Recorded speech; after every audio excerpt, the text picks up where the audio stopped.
I'm going to call the Justice Committee meeting to order. We have a quorum. We do have appearance by members of the public. I'm going to let the county administrator bring them up in the order in which they submitted their requests, I guess. Thank you, Chair Erickson. We have 3 requests to speak this evening. The first is Julie Prandy. If she would like to come up to the table. Yes, that's fine. When you get settled, Julie, there's a button on the bottom right. If you push that button, you'll be on the microphone and we'll be able to hear you. You have 5 minutes to speak. Okay, my name is Julie Prandy, and I live at 905 North Evans in Bloomington. Thank you for the opportunity to speak. I'm here to urge you to oppose the new SWAT capabilities for McLean County Sheriff's deputies. Something is wrong with equating police measures with public safety. Increasing the numbers of police in a community has never been proven effective in reducing what is called violent crime. Crime rates are more associated with age cohorts, general economic conditions such as the pandemic, and economic deprivation. What we need is to invest in non-police approaches to safety, such as mental health crisis response, affordable housing, childcare. Police respond to violence after it has already happened. They do not prevent it.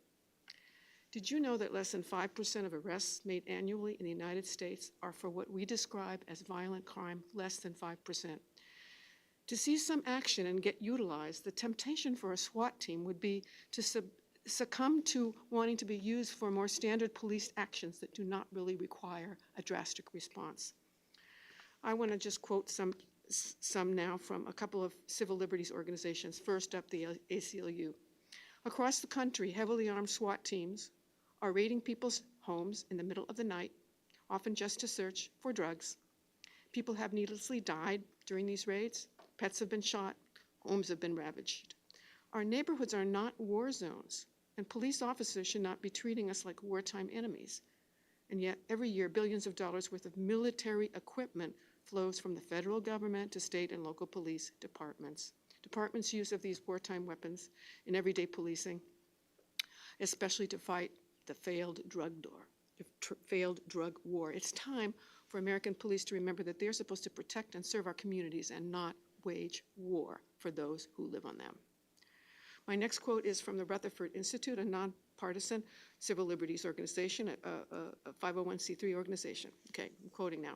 Nationwide, SWAT teams routinely invade homes, break down doors, kill family pets, damage furniture, terrorize families, and wound or kill those unlucky enough to be present during a raid. No longer reserved exclusively for deadly situations, SWAT teams are now increasingly being deployed for relatively routine police matters, such as serving a search warrant, with some SWAT teams being sent out as much as 5 times a day. SWAT teams have been used to address an array of so-called criminal activities, or merely community nuisances such as angry dogs, domestic disputes, improper paperwork filed by an orchid farmer, and misdemeanor marijuana possession, just to give a sample. These raids, which might be more aptly referred to as knock and shoot policing, have become a thinly veiled court-sanctioned means of giving heavily armed police the green light to crash through the doors in the middle of the night. A study by political scientists at Princeton University concludes militarizing the police and SWAT teams, quote, provide no detectable benefits in terms of officer safety or violent crime reduction, unquote. The study first symptomatic analysis on the use of and consequences of militarized force reveals that police militarization neither reduces rates of violent crime nor changes the number of officers assaulted or killed. So thank you for giving me some time to think. I hope it gives you some food for thought. Thank you, Julie. Next up on our speakers is Zach Gittrich.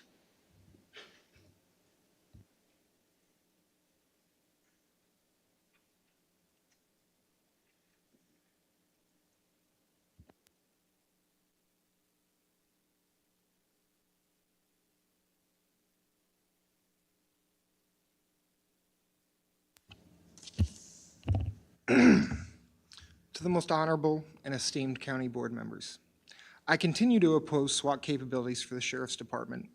Last month, Sheriff Matt Lane made a tactical retreat by pulling the agenda item, preventing any public discussion on the proposal. He has provided no evidence there is an increased need for a militarized SWAT team. He has been having private meetings with county board members to avoid public scrutiny. BPD, NPD, and the Illinois State Police all have SWAT teams that are utilized in McLean County. On top of these three teams, there is already a multi-jurisdictional covert operations unit in McLean County called Task Force 6. Created in 1983 to investigate drug and vice offenses, largely nonviolent victimless crimes, its activities include using the existing SWAT teams and the Sheriff's Departments. And the Sheriff's Department is involved in it. It is the one true SWAT team that rules them all and in the darkness binds them. But we really need a fourth team, really? The sheriff has said publicly that this isn't a need, it's just a want. It's just something that would be nice to have. Literally, that's what he said verbatim. Does anyone actually believe if there was an active shooter situation in District 1, 2, or 3, and the sheriff called up Chief Symington and said, "Chief, I'm begging you, please, we desperately need your SWAT team for help," that Chief Symington would respond, "Ooh, man, sorry, we got plans for this donut with a cop thing, but good luck." Does anyone actually believe that would occur? In fact, I spoke with Chief Symington about the Eagle proposal. He said currently, if the sheriff requests assistance, they already send their SWAT team to help post haste. In fact, he said the only thing that would change is that sheriff's deputies would be embedded permanently in BPD SWAT team at the county's expense. And they would still be deploying from basically the same location as the sheriff's department. There's literally only one block difference between BPD and the sheriff's department. Symington basically admitted that there's no need. Unless a proven need can be found, even $1 is a waste of money on this. We should not be wasting time and money on the sheriff's fetishistic vanity project for more militarized police when it is clear his department has actual needs that are not being met. There is a need for more mental health workers at the jail, where there is only 4. Their salaries are between $47,000 to $50,000, though there is one person with additional duties who makes close to $60,000, and honestly, she deserves it. She works hard for the money. But do you know what the starting salary for a sheriff's deputy is? Between $63,355 to $95,000, $95,933. One is just a want. It'd be nice to have. The other is a need. And don't just raise the 4 people's salaries, actually hire more people. And also the FOIA officers you have, especially in the Sheriff's Department, amazing job, excellent work. Keep it up. I think they deserve more support as well, and you should hire more FOIA officers in general because they're just absolutely amazing. They really are the true heroes of this county. So, thank you, and I cede my time. Thank you, Mr. Gitrich. Next speaker we have is Christina Barnett.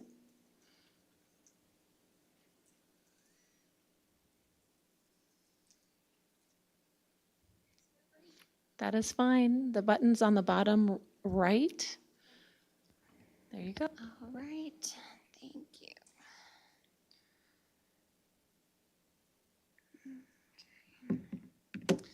I'm here to voice my concerns with the Eagle Task Force that was proposed last month. I find it troubling that the original proposal did not provide any detail as to why this new agreement was needed in the first place.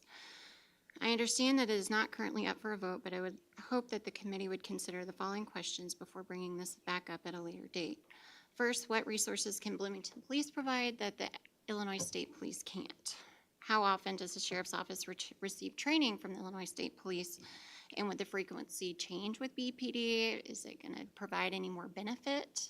You would think that the state would provide more than a city would. Let's see. And would the county need more resources with this agreement? If so, could you provide a needs assessment to show what additional resources may be needed and show that to the citizens? Could you also tell me a difference in what the response time would be? We keep hearing these hypothetical shootings in Hayworth or on the southwest side of the county, but like the previous person said, it's a block difference. So I just find it a little bit confusing and troubling that, it's a block difference. We want to write the sheriff a blank check on this. There hasn't been a lot of details. The original proposal, I would say, is ambiguous, and that's pretty generous personally. So I just don't know if relying on BPD would be more conducive than ISP. I want to make it clear that I'm not against the county having adequate resources to protect its citizens. I just want to make sure that this committee and the office is doing their due diligence to make sure that it is conducive to protecting the citizens of the county, and that this is in no way a pet project or a political stunt. And that's all I've got. Thank you so much. Thank you, Ms. Barnett. I believe that's the end of our speakers. Thank you. First item on the agenda is item 3A, consent agenda, approval of the minutes. We have two meeting minutes, the May 11th, 2023 special meeting and the June 6, 2023 regular meeting minutes. Can I have a motion to approve? Motion by Member Schaefer, a second by Member Abraham. Any addition or corrections to either of those sets of minutes? All right, seeing none, all those in favor, please signify by saying aye. Any opposed? All right, next item on the agenda is item 3B, recommend approval of bills and transfers. I have bills here in the amount of $689,451.29. I also have here a letter from the McLean County Auditor saying that she has reviewed the bills and that she certifies that they are in compliance with McLean County ordinance, resolutions, and code, and that she recommends payment of the same. Can I have a motion to approve the payment of the bills? I have a motion by Member Bell, a second by Member Abraham. Any questions? All right, seeing none, all those in favor, please signify by saying aye. Any opposed?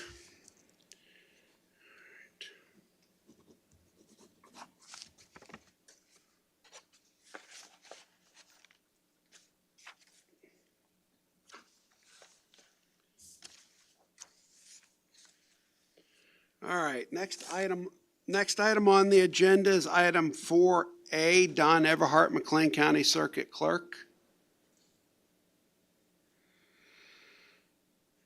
Item 4A1A, request approval of a professional services agreement with HOV Services, Inc. And can I have a motion to approve?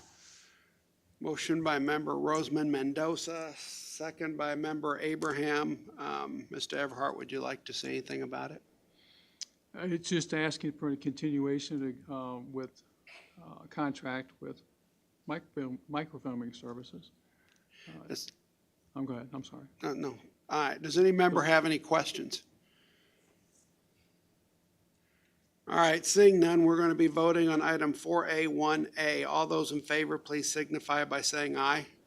Any opposed? Next item on the agenda is item 4A2A, the circuit clerk's statistical reports. Mr. Everhart, anything you'd like to say about those? Nothing unusual to add to it. Does any member have any questions? I don't have any questions, but I've been trying to utilize some of your data for personal reasons, and you are coming along greatly with it. I appreciate what you're doing. Thank you. I took the motion, right? I got to vote on it, right? No, we don't have to vote on it, do we? There's no, it's informational. All right, so any other questions? All right, anything else you'd like to add? No, sir. All right, thank you. Thank you.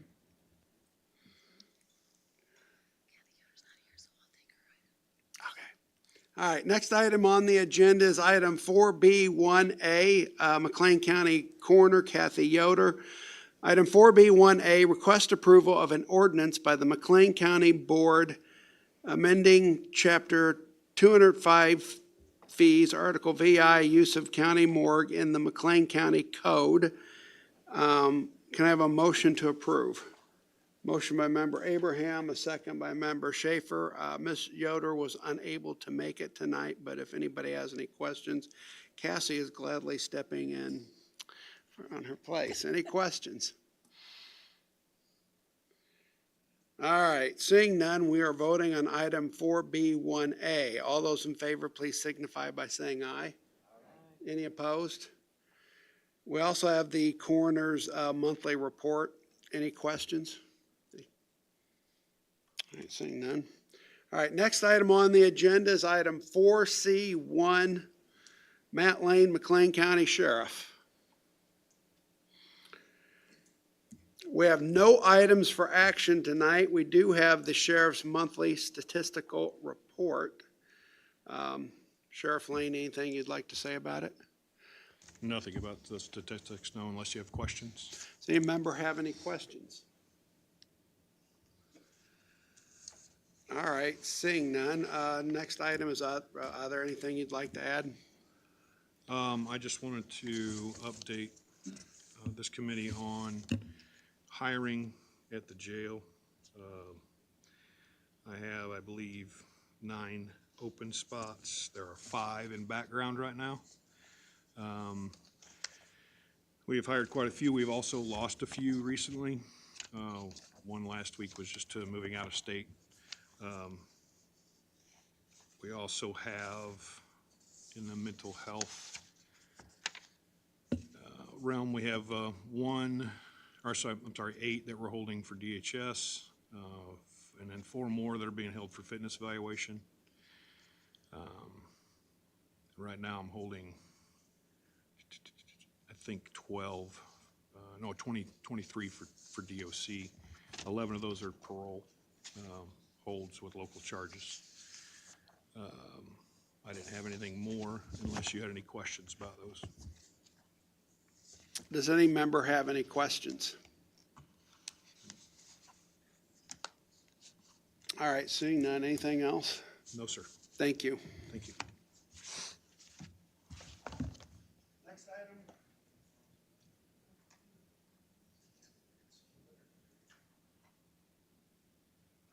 Next item on the agenda is item 4E. Ron Lewis. Sorry. Next item on the agenda is item 4E, Ron Lewis, Public Defender. We have no items for action. We do have the Public Defender's caseload report. Mr. Lewis, anything you'd like to say about that? No, standard statistics report. Does any member have any questions? All right, seeing none, anything else you'd like to say? No, thank you. Thank you.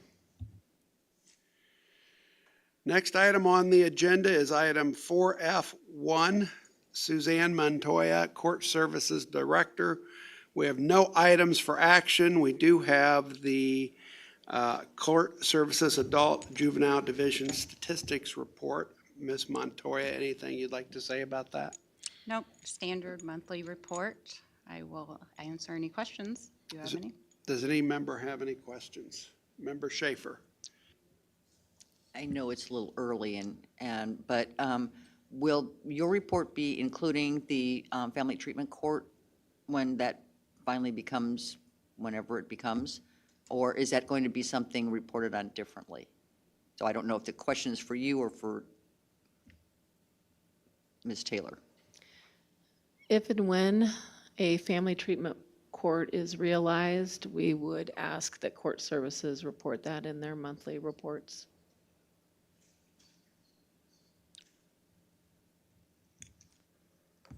Any other questions? Anything else you'd like to add? No, thank you. Thank you.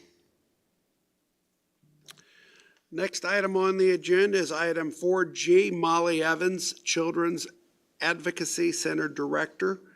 We have 4 items for action. The first item is item, can't combine any of those, could I? Should have asked earlier.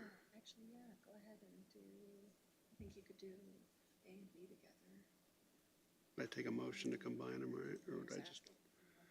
Does anybody have any objections if I combine items 4G1A and 4G1B? All right. All right, first item action here is item 4G1A, request approval of the Violent Crime Victims Assistance Program grant agreement between the Office of the Attorney General and County of McLean, CASA Grant 24-1065, and item 4G1B, request approval of the Violent Crime Victims Assistance Program grant agreement between the Office of the Attorney General and County of McLean, CAC Grant 24-1030. Can I have a motion to approve? I have a motion by Member Roseman Mendoza, second by Member Bell. Ms. Evans, anything you'd like to say about that? Just with both of these, we received on the CASA grant a $28,000 increase this year, and on the CAC side, a $20,000 increase. So that's huge for this specific grant. We haven't seen that kind of movement in a long time. Any member have any questions? All right, seeing none, we're voting on items 4G1A and 4G1B. All those in favor, please signify by saying aye. Any opposed? All right, next item on the agenda is item 4G1C, request approval of a grant agreement between Illinois Association of Court-Appointed Special Advocates and County of McLean. And can I have a motion to approve? I have a motion by Member Abraham, a second by Member Roseman Mendoza. Ms. Evans, would you like to say anything about that? And this grant is a continuation grant.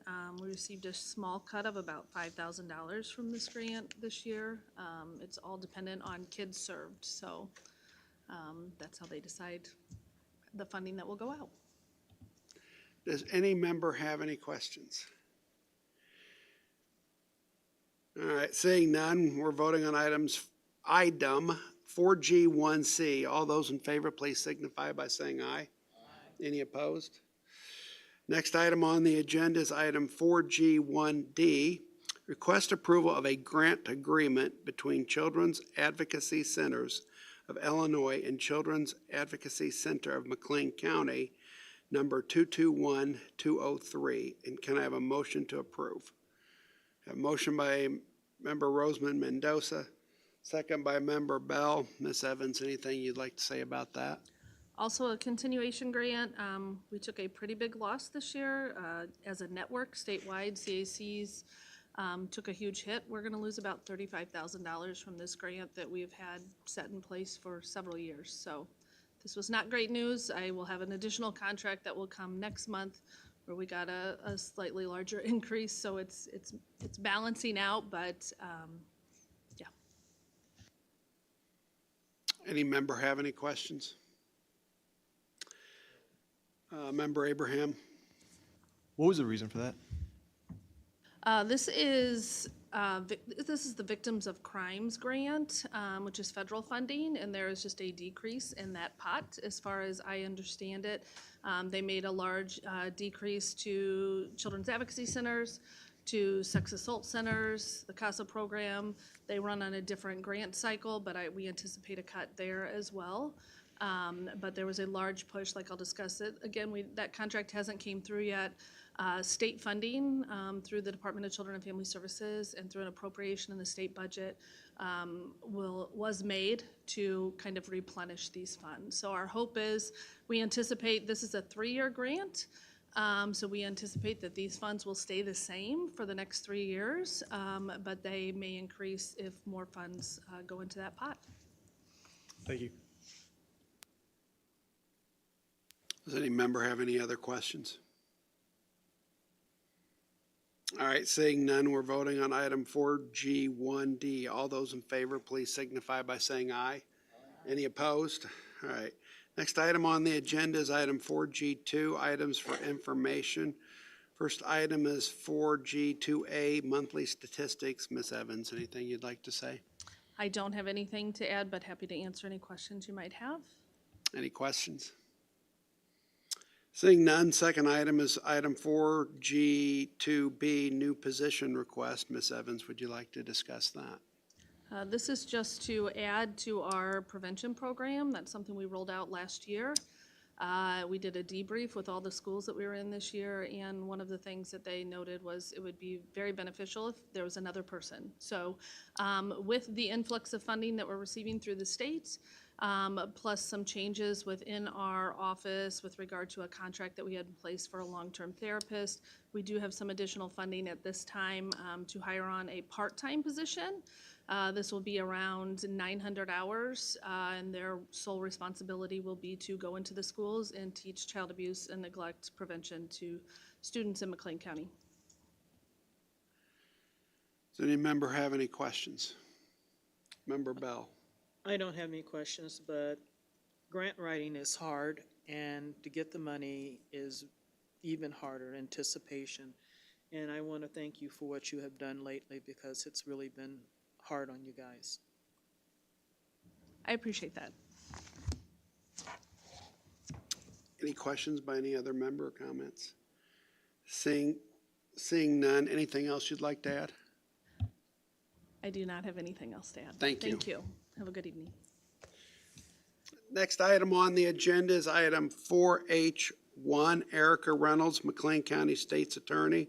We have two items for action. First item is item 4H1A, request approval of a violent crime victims assistant program grant agreement with the County of McLean State's Attorney's Office, grant 24-1070. And can I have a motion to approve? Motion by member Abraham, a second by member Bell. Ms. Reynolds, anything you'd like to say? No, I believe the memo that I provided to you is self-explanatory. I can answer any questions you guys have about it. Does any member have any questions? All right, seeing none, we're voting on item 4H1A. All those in favor, please signify by saying aye. Any opposed? All right, next item on the agenda is item 4H1B, request approval of a contract between Carissa Hanning, Special Assistant State's Attorney, and the McLean County State's Attorney's Office. And can I have a motion to approve? Motion by member Abraham, a second by member Schaefer. Ms. Reynolds, anything you'd like to say? Yeah, this is we haven't exactly done this before. In the past, under my predecessor, we did a contract with a felony attorney to handle specific murder cases when we were being bombarded with trials month after month after month. So we haven't tried something like this before, but this is a creative solution to staffing shortages we have right now. This is an entry-level position. And so this particular candidate doesn't have a significant amount of experience within a prosecutor's office. She has been an attorney for over 10 years. She had took some time off to raise her children, and she's getting back into it. And again, this is just an entry-level position. And so we're hoping that that will alleviate some of the pressure on the third floor. I currently have nearly every attorney in our office on a rotation within the traffic courtroom, helping out the one assistant state's attorney that's assigned down there. There's two that go down there in the morning to help out, and then one that stays for the afternoon to help out the other person that's assigned permanently within that courtroom because of how busy it is. So I'm hoping this will alleviate some of that and get those attorneys back into their primary assignments. Does any member have any questions? All right, seeing none, we are voting on item 4H1B. All those in favor, please signify by saying aye. Any opposed? All right, remaining items are items for information. Item 4H2A, caseload and forfeiture fund reports. Ms. Reynolds, anything you'd like to say about that? I don't have anything to add. Any member have any questions? Next item is next item for information is item 4H2B, compensation changes. Anything you'd like to say? I have provided members with a memo regarding my request. This is to essentially plug holes in our office. I was notified this week that I have an additional ASA that is going to go work in another county for an $8,000 pay raise to essentially do a less complex caseload. And so that's kind of one of the issues that has been created. Another is that one of my assistant state's attorney was named to the judiciary, so she'll take the bench in a week and a half and be sworn in as a judge. So as of August, I will be down 6 people. I have one individual that's going to be coming at the end of August as a 7-11 intern, so we're not sure whether or not she's going to pass the bar exam. I have confidence that she will, but that is the only plan to alleviate the issues that we currently have with staffing. I had a conversation with someone out of county. I had looked, I had gotten word from another state's attorney in the state that this individual had applied to his office. So I specifically reached out to this person. I had looked at his compensation plan from last year. He made $64,000, so I thought that we could be competitive. Then when I started speaking to him, they had found out that he had been looking elsewhere. They raised his salary to $79,000, and the kicker of it was that his dental, vision, and health insurance is all paid for by the county in full. He doesn't contribute anything to that, which is obviously worth a lot. And he has his entire family. So there's 5 people on that plan, which would be a significant amount of money here. And so that is something that I obviously couldn't compete with. So those are some of the issues that I'm looking at. I'm being creative with some recruiting tactics that I don't mind sharing with you individually if you're interested in finding out. This is to essentially reward the people who are currently here for retention purposes, and then also reward them for the amount that they're doing over their normal job assignments. So with the people that are leaving, I don't think that I can get them completely out of the rotation that they're currently doing on the 3rd floor to the misdemeanor and traffic courtrooms. But at least this will acknowledge the sacrifices that they've made, and it's budget-friendly, neutral, excuse me. Does any member have any questions? Member Schaefer? Thank you. I know that you've said over the many months here that our state's attorneys are going to other counties. So for the most part, they're really not going into private practice. Is that kind of a general type thing? I mean, obviously, because private practice can pay a lot more than a state's attorney, a governmental position. And so when they move from one county to another, it's because they want to be a prosecutor, and they want to be in that area of law? Or is it just really totally about the money, because then would they not go in the private sector? So in my experience, they're all going to different prosecutor offices. Historically, in the past, you get the 2 different types of attorneys that come into a state's attorney's office. The ones that want trial experience, they will sit in the office for 2 to 3 years. Typically, those individuals are transparent about that, and then they go into private practice. And the whole reason that they're there is to get the trial experience and be in the courtroom on a daily basis. Then you have the career prosecutors.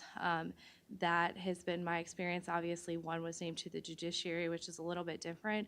And then, as you guys are aware, the prior first civil assistant was recruited to go to another government entity for a $40,000 pay raise to do the exact same job for that government entity. So that's what we're competing with right now. Thank you. Does any member have any questions? Member Bell? Hi, I'm glad that you came to clarify what's going on, and I'm sorry that you have this changes, but I will not use my time to express some concerns I have with your office, and I would like to do that privately if you don't mind. Absolutely. Does any member have any questions?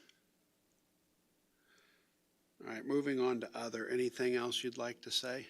No, thank you. I mean, I was asking Cassie here, just, I presume your budget, when you submit it, is going to try to address some of this shortages that we're having over there. It's a Band-Aid, to be frank. I mean, it's not utilizing all the funds that are available because we want an opportunity to recruit people if they're out there. And we're doing what we can to identify those people. I prefer not to make that information public on some of the things that we're trying to do. But it's a Band-Aid. This market right now is changing every 3 to 4 months. And so I can't promise you this is going to be my last time that I bug you guys about this. I mean, this is just a simple Band-Aid at this point. But we will be addressing this in the 2024 budget discussions with their office. I mean, other counties are having the same issues, I presume. Yeah, the last I checked, Peoria was down 4, Macon was down, or no, excuse me, Peoria was down 5, Macon was down 4, Champaign was down a couple. Yeah, I think that's the most up-to-date information that I have. Any questions? Thank you.